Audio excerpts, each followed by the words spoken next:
আসসালামু আলাইকুম ওয়া রাহমাতুল্লাহি ওয়া বারাকাতুহু। ওয়া আলাইকুম আসসালাম। ইন্নাল হামদালিল্লাহ নাহমাদুহু ওয়া নুসাল্লি আলা রাসূলিল কারীম, আম্মা বা'দ। আল্লাহ পাকের নিকট লাখো কোটি শুকরিয়া, মহান আল্লাহ তাআলা আমাদেরকে লাইলাতুল নিসফে মিন শাবান এশার ফরজ নামাজ আদায়ের পর দুনিয়ার মধ্যে উৎকৃষ্ট স্থান মসজিদে কিছু আলোচনা করা এবং শোনার মতো তৌফিক দান করেছেন। এই জন্য মহান আল্লাহর নিকট শুকরিয়া আদায় করি, আলহামদুলিল্লাহ। সবাই জোরে সোরে বলি আলহামদুলিল্লাহ। এই আজকের যেটা ফজিলতপূর্ণ রাত, এর ফজিলত বর্ণনা করব। দুইটা শ্রেণী ছাড়া সব মানুষকে আল্লাহ তাআলা আজকে মাফ করে দিবে।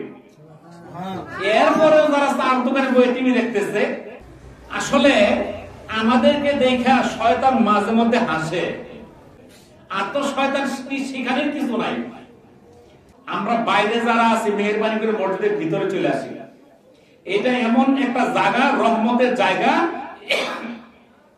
এখানে যতক্ষণ থাকবো ঘুমাইলেও সব, আপনি যদি চোখ ঝিমও পারেন তাও সব। আমাদের কিছু কিছু কাজ দেখা শয়তানে হাসে। আজকে 14ই ফেব্রুয়ারি একটা বিশেষ দিবস গেছে। এটা পোলাপানরা খুব ভালো যাবে যে হাসতেছে। 14 ফেব্রুয়ারি। তাহলে এই যে দিবসগুলা, এগুলো কিন্তু শয়তানের আবিষ্কার না। 270 সালে, আজ থেকে প্রায় 1800 বছর আগে, রোমের সম্রাট ছিল ক্লডিয়াস। সেই সময় সাধু ছিল, এই সাধুর নাম ছিল ভ্যালেন্টাইন। সে বিভিন্ন তরুণ তরুণীদের নিয়ে এই প্রেম বিষয় নিয়ে আলোচনা করতো, গবেষণা করত। এই মানুষের মধ্যে বিভিন্ন অপসংস্কৃতি ছড়াইতো। এই অপরাধের কারণে সম্রাট ক্লডিয়াস তার শিরচ্ছেদ করে। তাহলে তার শিরচ্ছেদ করছে ভালো কাজের জন্য, মন্দ কাজের জন্য? মন্দ কাজ। কেন? সে তো সমাজটাকে কলুষিত করতেছে। এই কারণে তাকে হত্যা করা হইল, শিরচ্ছেদ করা হইল। আর ওই দিনটাকেই বলা হয় ভ্যালেন্টাইন ডে। তাহলে ডেটা কি ভালো না মন্দ? এটা বাংলাদেশে শুরু হয় 1999 সালে, আজ থেকে 25 বছর আগে। তো এত দ্রুত সারা দেশে কি করে ছড়াই দিল? এর মধ্যে আছে শয়তানের ওয়াসওয়াসা। বড় অস্ত্র বাংলাদেশের কিছু মিডিয়া আছে, কিছু সাংবাদিক আছে, এরা এগুলাকে এমন ভাবে কভারেজ করে, এই অপসংস্কৃতি গুলাকে যেভাবে কভারেজ করে, ভালো জিনিসগুলাকে ওইভাবে কভারেজ করে না। দেখবেন যে যখন আশুরা আসবে, 10ই মুহররম আসবে, ওই সময় যে সুন্নতের কাজগুলো আছে, হাদিস কুরআনের আলোকে যে আমলগুলো আছে, এগুলো দেখাবে না। দেখাবে কি? মাতম করতেছে, তাজিয়া মিছিল করতেছে, শিকল দিয়ে শরীরে বাইরে যাচ্ছে, এটি দেখাইতেছে। কারণ ওগুলা হাদিস কোরআনের আলোকে একটাও না, ওটাই দেখাবে। যখন 12ই রবিউল আসবে, এই 12ই রবিউল আওয়ালে দেখবেন যে এই টিভির মধ্যে যত খবর খালি দেখাইতেছে কি? জুসনে জুলুস। এইটা বিশাল তার মিছিল, হই বলল বিভিন্ন কিছু। এটাই কি 12ই রবিউল আওয়ালের তাৎপর্য? তো এই যে ভ্যালেন্টাইন, তার যে অপকর্মটা, এটা সরাই যাওয়ার জন্য তারা হলো একটা বড় কাজ করছে। আর আমাদেরকে যে বললাম, আমাদেরকে দেখে শয়তানের মাঝে মধ্যে হাসে যে এরা যে শয়তান হয়েছে, আমারে তো ওভারটেক করে ফেলছে। যে বিভিন্ন দেশের মধ্যে এই দিনগুলোতে কি করে, তাদের পরিবার পরিজন আত্মীয় স্বজন এদের মধ্যে ফুল বিনিময় বিভিন্ন কিছু করে। কিন্তু আমগর দেশে যা হয়, তো যদি ভার্সিটি ভার্সিটিতে যান কিংবা শহরে যান, এটা গ্রামের মধ্যে তো আপনি বুঝেন না। আমার মার্কেটে দেখছি যে গত 3-4 দিন ফুল বেচা শুরু হয়ে গেছে। আজকে শুক্রবারের দিন, স্কুল কলেজ বন্ধ থাকুক, বাড়ির থেকে অনেকে বাইরে দিব না, গার্জিয়ান তুই বাইরে দিবি না। যারা সচেতন গার্জিয়ান আজকে কিন্তু কারোর বাইরে দেয় নাই, আবার নকলাতে কিংবা শহরগুলাতে। আর যেগুলো অচেতন ওগুলা তো নাই। তাহলে যেগুলো সচেতন ওগুলো চালাক, আগের দিনই ফুল কিনা শুরু করে দিছে। এই 2-3 দিন ধরে ফুল বিক্রি শুরু হয়ে গেছে। তো আমাদের দেশে যে অপকর্মগুলা, আমি কিন্তু বিশ্বের বিভিন্ন দেশে গেছি। তো গত ডিসেম্বরে গেলাম মালয়েশিয়াতে, 2টা ইউনিভার্সিটি গেলাম। মালয়েশিয়াতে সবচেয়ে বড় ইউনিভার্সিটি, নাম হলো মালায়া ইউনিভার্সিটি, নাম হলো মালায়া ইউনিভার্সিটি। ওটা 1905 সালে প্রতিষ্ঠিত হয়েছে ভার্সিটিটা। আমি একদিন এই 2 ভার্সিটিতে সারাদিন আমি সময় কাটাইছি। মানে টোটাল ইউনিভার্সিটি আমি ঘুরছি, বিভিন্ন ফ্যাকাল্টিতে গেছি। আমি ভিতরে গেছি, আমাদের বাংলাদেশি একজন প্রফেসর ছিল ডক্টর ইসাক, তার ঈশ্বরগঞ্জ বাড়ি। উনি আমাকে বিভিন্ন ডিপার্টমেন্ট দেখাইছে ঘুরে ঘুরে। তো উনি আমারে বলল শেষে, এই যে ভার্সিটিটা ঘুরলেন, দেখছেন কোন জায়গায় ছেলে আর মেয়ে জোড়ায় জোড়ায় ঘুরতেছে, কিংবা গাছের ঝুপে কোন ছেলে মেয়ে বসে রয়েছে দেখছেন? আমি বললাম না, দেখি নাই। আমাদের বাংলাদেশে ভার্সিটিতে যান, ঢাকাতে যান, ময়মনসিংহ যান, চিটাগাং যান, ভার্সিটিতে গেলে সব তাকায় কিংবা বাপ ছেলে একসঙ্গে যাওয়াটা দুষ্কর হয়ে যায়। একজন আরেকজনের ধৈর্য জোড়ায় জোড়ায় বসে থাকে।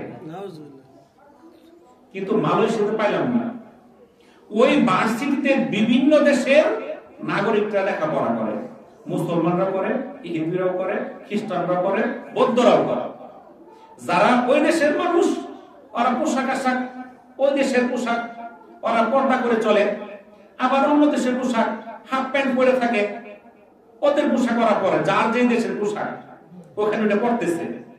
কিন্তু কেউ কারো দিকে তাকায় থাকতেছে না, ওই ঝোপের নিচে বসেও থাকতেছে না।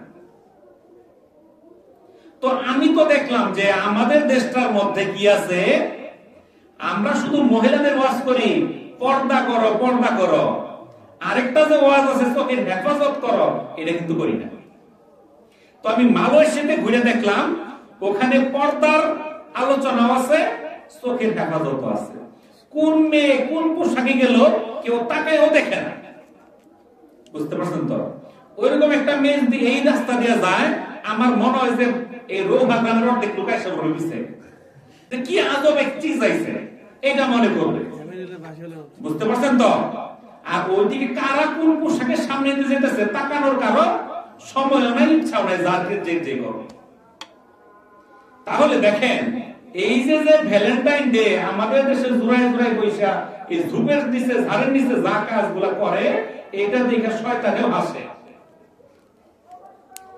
তো এই যে কাজকর্মগুলো, এগুলো হলো শয়তানের অপকর্ম। শয়তান তাদেরকে কি বলে যে তোমরা মুহাব্বত করো মানুষে মানুষে, খালি মানুষে মানুষে না, ছেলে আর মেয়ে।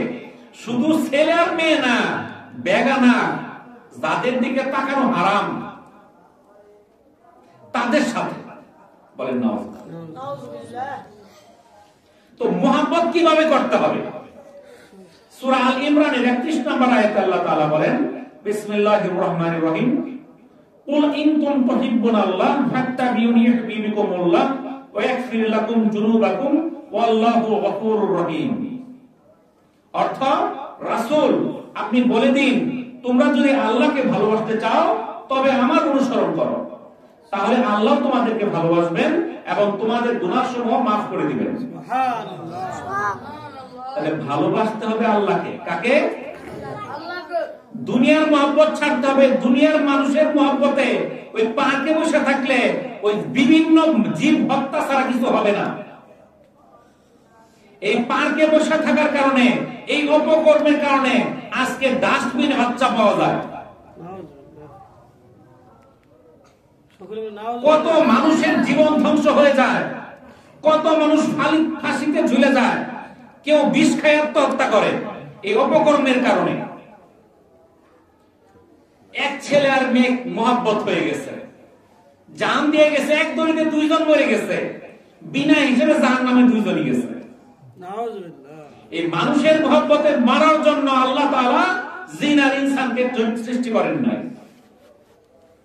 তাহলে আল্লাহ তাআলা বলে দিলেন, আপনি বলে দিন তোমরা যদি আল্লাহকে ভালোবাসতে চাও আমাকে অনুসরণ করো, মানে আল্লাহ রাসূলকে অনুসরণ করো, তাহলে আল্লাহ তোমাদেরকে ভালোবাসবেন আর তোমাদের গুনাহসমূহ maaf করে দিবেন। তাহলে আমরা যদি আল্লাহকে ভালোবাসতে চাই, আগে ভালোবাসবো কাকে? আল্লাহর রাসূলকে। অর্থাৎ আল্লাহর রাসূলকে অনুসরণ করাটাই হলো আল্লাহর ভালোবাসা। আমরা রাসূলকে অনুসরণ করি কেন? আল্লাহকে ভালোবাসি বইলা। আমরা যদি আল্লাহকে ভালোবাসতে চাই, রাসূলকে অনুসরণ করতে হবে, আর রাসূলকে অনুসরণ করলে আল্লাহ তাআলা আমাদেরকে ভালোবাসবে। এটা সূরা আল ইমরানে আল্লাহ তাআলা বলে দিয়েছেন, মান আহাব্বা সুন্নতি ফাকাদ আহাব্বানি ওয়া মান আহাব্বানি কানা মাই ফিল জান্নাহ। যার অর্থ, যারা আমার সুন্নতকে ভালোবাসে তারা যেন আমাকেই ভালোবাসে, আর যারা আমাকে ভালোবাসে আমার সাথে তারা জান্নাতে থাকবে। এত বড় সুসংবাদ, মান আহাব্বা সুন্নতি ফাকাদ আহাব্বানি ওয়া মান আহাব্বানি কানা মাই ফিল জান্নাহ। যারা আমার সুন্নতকে ভালোবাসে তারা যেন আমাকে ভালোবাসে, আর যারা আমাকে ভালোবাসবে তারা আমার সঙ্গে জান্নাতে থাকবে। কত বড় সুসংবাদ! এর চেয়ে বড় সুসংবাদ আছে? যদি রাসূলের সঙ্গে জান্নাতে থাকা যায়, এর চেয়ে বড় সুসংবাদ দুনিয়াতে হইতে পারে না। হযরত মুয়ায ইবনে জাবাল রাদিয়াল্লাহু তাআলা থেকে বর্ণিত, আমি রাসূলুল্লাহ সাল্লাল্লাহু আলাইহি সাল্লামকে বলতে শুনেছি, যারা আল্লাহর সন্তুষ্টির আশায় পরস্পরকে ভালোবাসে, আমার রেজামন্দির আশায় পরস্পর বৈঠকে মিলিত হয়, আমার সন্তুষ্টির কামনায় পরস্পর দেখা সাক্ষাৎ করে এবং আমার ভালোবাসার জন্য নিজেদের ধন সম্পদ ব্যয় করে, তাদেরকে ভালোবাসা আমার জন্য ওয়াজিব হয়ে যায়। বলে সুবহানাল্লাহ। এটা সহিহ মুসলিমের একটা হাদিস।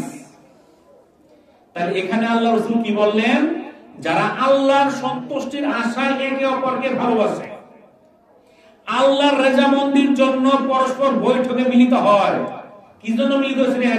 আল্লাহ জিকির, আল্লাহ শেষ হলে 500 টাকা দেবো না, তাই না? কি একটা করে নতুন 500 টাকা দিব? আল্লাহর খুশির জন্য, তাই না? এখানে আমরা বৈঠক হয়েছে কিসের জন্য? আল্লাহর রাজি খুশির জন্য, আল্লাহর সন্তুষ্টির জন্য পরস্পরের সাক্ষাৎ, আল্লাহর ভালোবাসার জন্য নিজের ধন সম্পদ।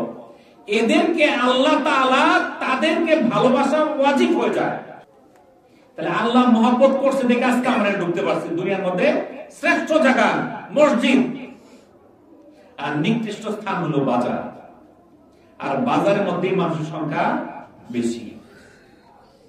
আরেকটা হাদিস, এটা আবু হুরায়রা রাদিয়াল্লাহু তাআলা থেকে বর্ণিত।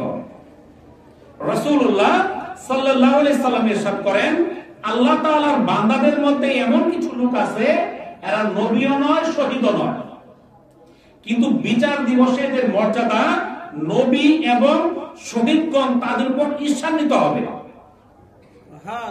তাহলে এরা নবীও না, শহীদও না, কিন্তু বিচার দিবসে এদের মর্যাদা দেখে নবী এবং শহীদরা ঈর্ষান্বিত হবে। এখানে আপনারা কি নবী আছেন? শহীদ আছেন? এরকম লোকই কিন্তু এদের হাসরের ময়দানে এতই শান শওকত, এতই মর্যাদা দেখে তারাও ঈর্ষান্বিত হবে। জিজ্ঞাসা করা হলো, হে আল্লাহর রাসূল, তারা কারা? উত্তরে রাসূলুল্লাহ সাল্লাল্লাহু আলাইহি সাল্লাম বলেন, তারা হচ্ছে সেই সব লোক যারা শুধু আল্লাহর মহব্বতে একে অপরকে মহব্বত করেছে। তাদের মধ্যে কোনো রক্তের সম্পর্ক নেই, নেই কোনো বংশের সম্পর্ক। তাদের মুখমণ্ডল হবে জ্যোতির্ময় এবং তারা নূরের মিম্বরের উপর অবস্থান করবে। তারা যারা শুধু আল্লাহর মহব্বতে একে অপরকে মহব্বত করেছে। এক নামাজি আরেক নামাজিরে মহব্বত করে, এক চোর আরেক চোরের মহব্বত করে, এক বিড়িখোর আরেক বিড়িখোরের মহব্বত করে। বুঝতে পারছেন তো? দেখেন,